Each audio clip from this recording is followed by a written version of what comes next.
Audi, c'est finalement assez simple. Chaque berline doit avoir son équivalent dans la catégorie des SUV. C'est ainsi que la petite A1, eh bien, elle a son équivalent dans les citadines, eh bien, avec ce Q2, un petit SUV long de 4,19 m, c'est 7 cm de plus qu'un Renault Captur, donc une petite voiture.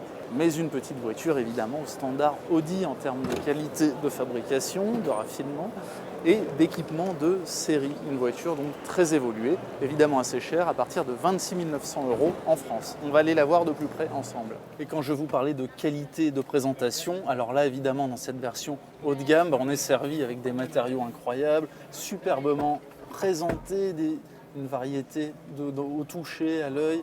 C'est assez exemplaire, évidemment, c'est les standards Audi qu'on connaît.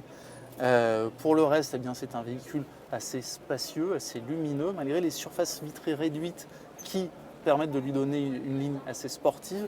Eh bien, c'est un véhicule dans lequel on se sent plutôt bien, on n'est pas engoncé, c'est un véhicule plutôt agréable à vivre.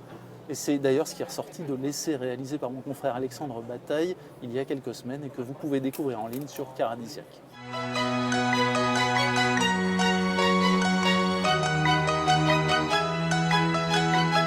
En termes de style, il y a un élément qui, moi, me plaît beaucoup, eh bien, c'est cette ligne de caisse qui, pouf, hop, se dédouble, et qui revient en une ligne au niveau des ailes avant. C'est très joli.